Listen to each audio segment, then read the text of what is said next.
नमस्कार दोस्तों, स्वागत है हमारे YouTube channel maths at home में। आज मैं इस केमिस्ट्री के तीसरे लेक्चर में रेडॉक्स अभिक्रिया का यह तीसरा लेक्चर है। मैंने अपने अगले लेक्चर में ऑक्सीडेशन नंबर निकालने के नियम बताया था और साथ ही साथ मैंने अपने पिछले लेक्चर में ऑक्सीडेशन नंबर निकालने का नियम बताया था और उसके साथ कुछ उसका एग्जाम्पल लिया था जो ऑक्सीडेशन नंबर निकाल के बताया था।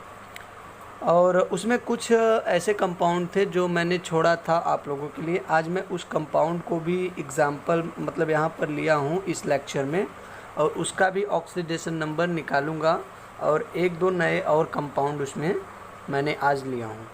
तो देखिएगा, आप अपने स्क्रीन बोर्ड पर ध्यान दीजिएगा। तो आप अपने स्क्रीन बोर्ड पर देखते होंगे कि चार कंपाउंड लिया हूँ। एक पहला कंपाउंड है CH4, दूसरा है NiCO का होल 4, तीसरा है SO4 पर डबल माइनस 10वां, मतलब तीसरा के बाद चौथा है, ये चौथा पॉइंट है NaOCl। तो इसमें हमें इन सभी कंपाउंड में CH4 में C की ऑक्सीडेशन नंबर निकालनी है, NiCO4 में Ni की ऑक्सीडेशन नंबर निकालनी है और SO4 पर डबल माइनस में S की ऑक्सीडेशन नंबर निकालनी है और यहाँ पर हमें Cl की ऑक्सीडेशन नंबर निकालनी है। तो आप आंसर में पहला मैंने कंपाउंड लिया है CH4। CH4 में हमें C की ऑक्सीडेशन नंबर निकालनी है। तो जिस किसी की ऑक्सीडेशन नंबर निकालनी होती है उसके बराबर हमें X मानते हैं। अगला लेक्चर में मैंने सभी नियम बताया था और कुछ एग्जाम्पल कराया था। जो नहीं देखे होंगे वो हमारा लिंक पर जाएं और इसके पहले वाला लेक्चर जो मैंने दिया था उसको देखें। तो जो आंसर पहला है CH4 में C की ऑक्सीडेशन नंबर निकालनी थी, तो मैंने यहाँ पर माना कि C की ऑक्सीडेशन नंबर X है। जिसकी ऑक्सीडेशन नंबर निकालनी होती है उसे हम X मान लेते हैं। फिर यहाँ पर तब उस प्रकार से यहाँ पर आप देखिएगा X को मैंने ऐड किया, यहाँ पर, और X ऐड करने के बाद उसके बाद हाइड्रोजन की ऑक्सीडेशन संख्या +1 होती है। तो यहाँ पर मैंने क्या लिखा, +1 लिखा। और +1 में यहाँ पर H4 है, 4 हाइड्रोजन है, तो इस प्रकार 4 का मल्टीप्लाई आगे हो गया, R = 0। तो इस प्रकार 4 × 1 = 4, X इधर है, इस 4 को उधर ले जाएंगे तो X बराबर -4। इस प्रकार जो है हमारे C की ऑक्सीडेशन नंबर यहाँ पर हमको प्राप्त हो गया, C का ऑक्सीडेशन नंबर -4। अब दोस्तों दूसरी कंपाउंड इसमें है NiCO का होल 4। NiCO का होल 4 का ऑक्सीडेशन है यहाँ पर दूसरा। आप देखिएगा तो दूसरा यहाँ पर कंपाउंड लिया हूँ मैंने एग्जाम प्रूफ सॉल्यूशन में। वहाँ Ni की ऑक्सीडेशन हमें नंबर निकालनी है, तो वही चीज़ माना कि Ni की ऑक्सीडेशन नंबर X है। तो Ni की ऑक्सीडेशन नंबर X है, इस प्रकार X लिखा। और कार्बोनिल कंपाउंड जो CO होता है इसकी ऑक्सीडेशन नंबर 0 होता है। इसकी ऑक्सीडेशन नंबर 0 होगा, पर कार्बोनिल कंपाउंड का होल 4 है, इसलिए इसमें 4 का मल्टीप्लाई करने पर हमें पुनः 0 मान प्राप्त हो जाएगा। तो इस प्रकार निकिल की ऑक्सीडेशन नंबर हमको यहाँ पर 0 प्राप्त हुआ। नेक्स्ट तीसरी कंपाउंड है सल्फेट है, जो है SO4 पर 2-। तीसरा है SO4 पर 2-। इसकी ऑक्सीडेशन नंबर में हमें S की ऑक्सीडेशन नंबर निकालने को दिया है, मतलब निकालना है S की ऑक्सीडेशन नंबर। तो यहाँ पर मैंने माना X का ऑक्सीडेशन नंबर, ऑक्सीकरण संख्या X है, नियम के अनुसार इसे किया। तो यहाँ पर X लिखा, पर ऑक्सीजन का ऑक्सीडेशन नंबर -2 होता है। पैराऑक्साइडो और ऑक्साइडो की केस में आपको अगला नियम निकाले थे, उसमें आप देखेंगे।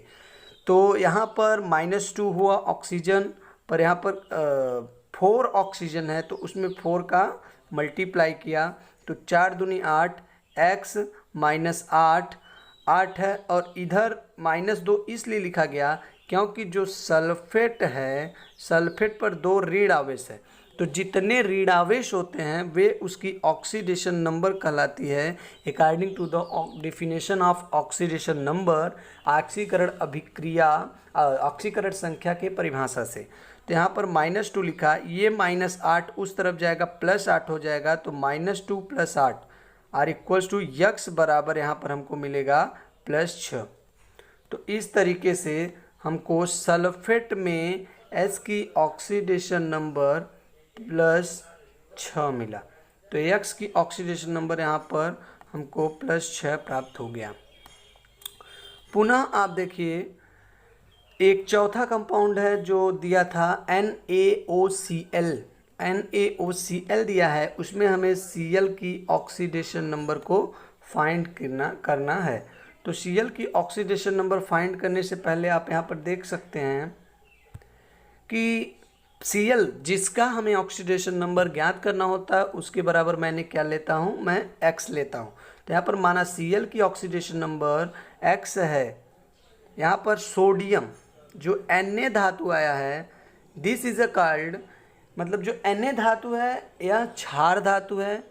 जो S ब्लॉक का फर्स्ट ग्रुप है उसमें आता है हाइड्रोजन, फिर सोडियम, लिथियम, ऐसा मतलब ये सभी चीज़ आते हैं। एस ब्लॉक जो पीरियोडिक टेबल में देखेंगे तो एस ब्लॉक के फर्स्ट में ही सोडियम आता है, इसलिए सोडियम की ऑक्सीडेशन नंबर +1 मैंने यहाँ लिखा।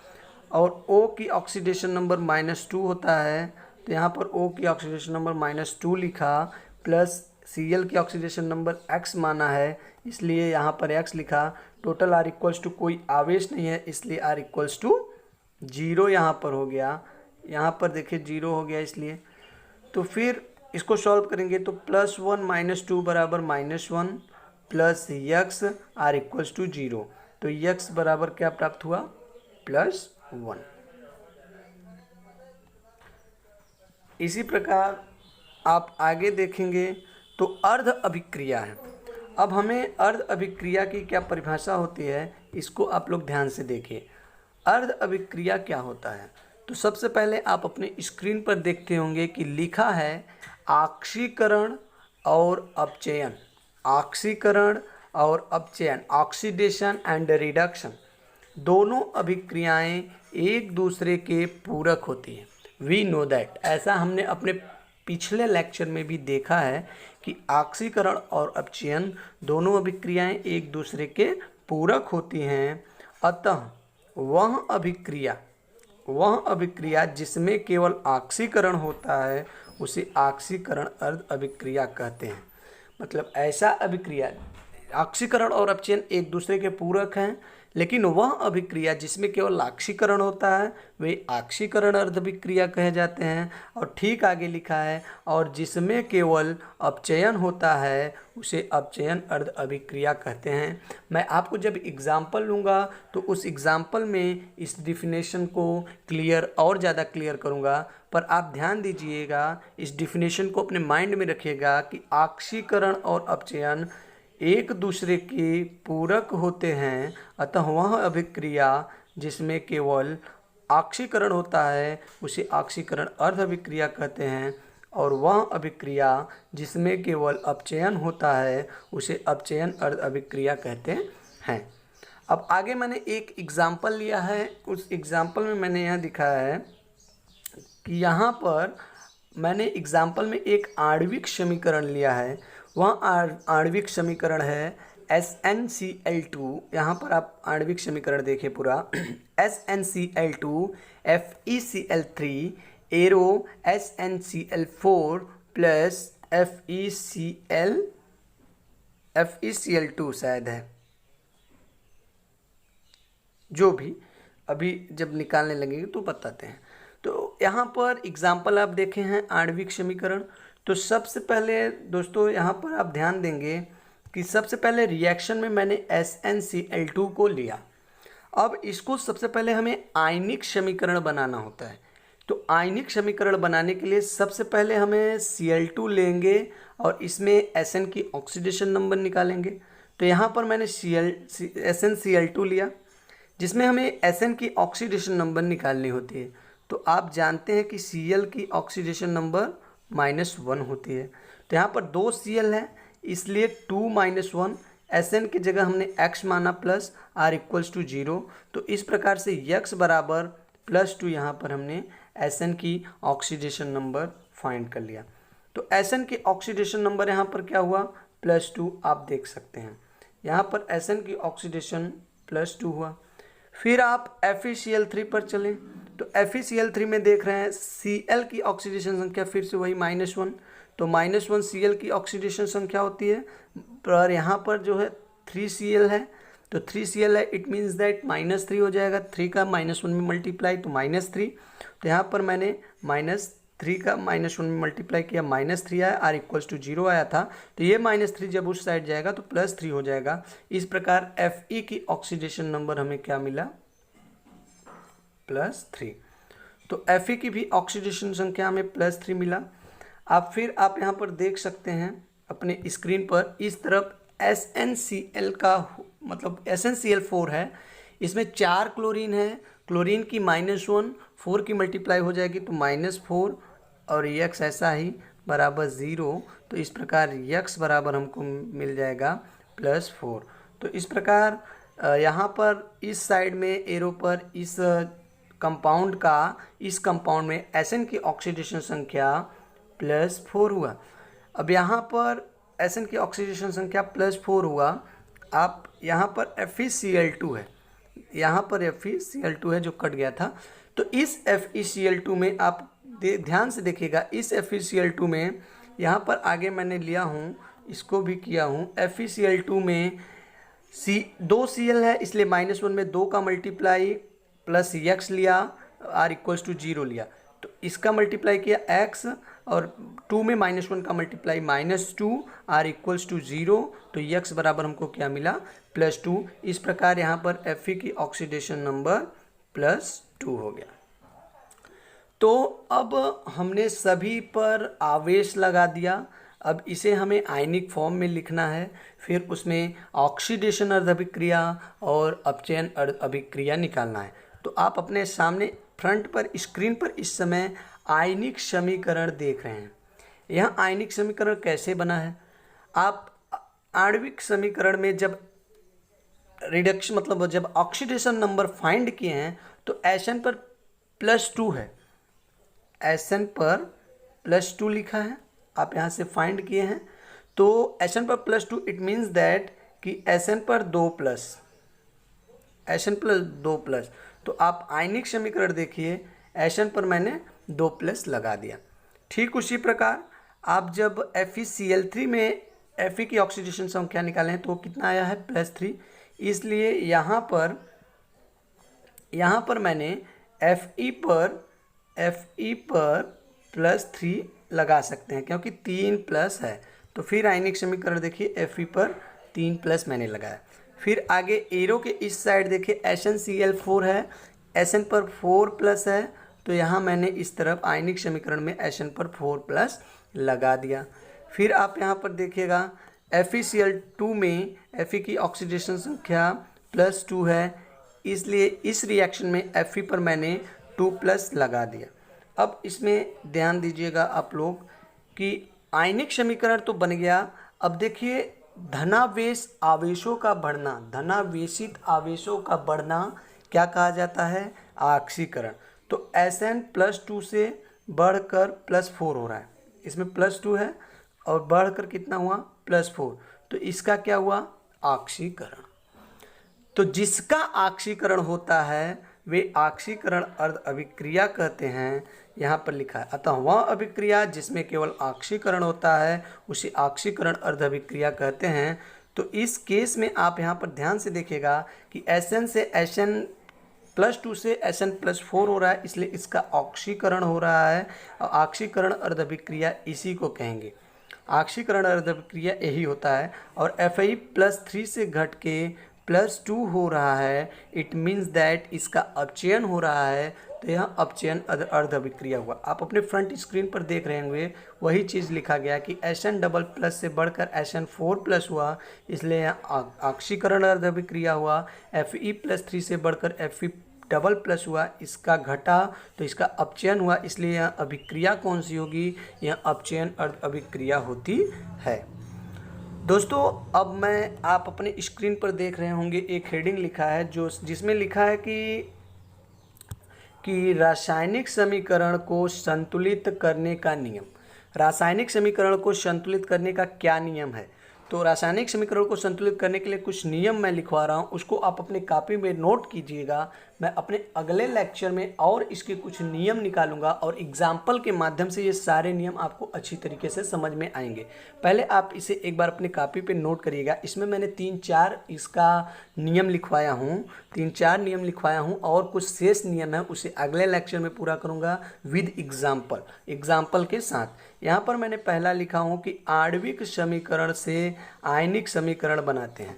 सबसे पहले हमें एक आणविक समीकरण दिया रहेगा, मतलब रिएक्शन, उसको आणविक समीकरण से हम उसे आयनिक समीकरण में बना देते हैं। जिस प्रकार से आप यहाँ पर अभी SnCl2 FeCl3 arrow SnCl4 plus FeCl2 का रिएक्शन देखे थे, तो ये आणविक था, उसे मैंने आयनिक बनाया। वही काम यहाँ पर करते हैं कि आणविक समीकरण दिया रहता है, समीकरण को संतुलित करने के लिए आणविक समीकरण दिया रहता है, तो सबसे पहले उसे मैं आयनिक समीकरण बनाता हूँ। नियम पहला हमारा यही कहता है। नियम सेकंड यहाँ पर कह रहा है कि आक्सीकरण अर्ध अभिक्रिया, जो मैंने आक्सीकरण अर्ध अभिक्रिया ले सके, आक्सीकरण अर्ध अभिक्रिया लेके जिस पदार्थ का आक्सीकरण होता है, आक्सीकरण अर्ध अभिक्रिया को उठाएंगे। एग्जाम्पल के माध्यम से आपको और अच्छे समझ में आएगा। पहले आप एक बार लिख लीजिए और अगर समझ सके तो समझिए, और नहीं समझ में आते तो आप निश्चिंत रहिए, जब मैं एक एग्जाम्पल कराऊंगा अगले लेक्चर में तो ये आपको सारे नियम आसानी से समझ में आ जाएंगे। तो आक्सीकरण अर्ध अभिक्रिया लेके जिस पदार्थ का आक्सीकरण होता है, जो भी पदार्थ का आक्सीकरण होता है, दोनों तरफ उचित परमाणुओं की संख्या को बराबर करते हैं। जब मैं इसका नियम लूँगा तो आपको ये समझ में आएगा, लेकिन पर इस समय आप इस पॉइंट को अपने कॉपी पे जरूर नोट करें। तीसरी पॉइंट है यहाँ पर कि जिस तरफ ऑक्सीजन परमाणु की संख्या कम होती है, रिएक्शंस में एक होता है मतलब दो तरफ होते हैं, तो जिस तरफ ऑक्सीजन परमाणुओं की संख्या कम होता है उसके विपरीत दिशा में अगर यदि बाईं तरफ ऑक्सीजन की संख्या कम है तो उसके दाईं तरफ उतने जल के अणुओं को जोड़ दिया जाता है। तीसरा नियम यही कहता है। जब एग्जाम्पल लूँगा तब समझ में आएगा। फिलहाल इस समय अगर समझ सको तो समझो, नहीं तो इस पॉइंट को आप अच्छी तरीके से नोट कर लीजिए। चौथा पॉइंट यहाँ पर लिखा है कि यदि अभिक्रिया अम्लीय माध्यम में हो रही है तो H+ आयन जोड़कर H2 परमाणु को संतुलित करते हैं। इस प्रकार से ये 4 नियम के साथ आज मैं इस लेक्चर को यहीं पर समाप्त करता हूँ, और अगले लेक्चर में मैं आपको बताऊँगा इसके कुछ और इम्पॉर्टेंट नियम, और उसके बाद इम्पॉर्टेंट नियम के बाद मैं एक एग्जाम्पल लूँगा, एक रासायनिक समीकरण लूँगा और उस समीकरण को मैं आयनिक बना के सब नियम के अनुसार उसे हम बैलेंस करेंगे। तो इक्वेशंस को मैं सम्मिलित करूँगा। तब तक के लिए आज मैं अपने इस लेक्चर से विदा चाहता हूँ। अगर दोस्तों हमारा चैनल आपको अच्छा लगा हो तो प्लीज़ इसे सब्सक्राइब करें, अपने दोस्तों को शेयर करें और बेल आइकन को भी ज़रूर दबाएं। तब तक के लिए मैं आज इस लेक्चर से विदा लेता हूं। धन्यवाद।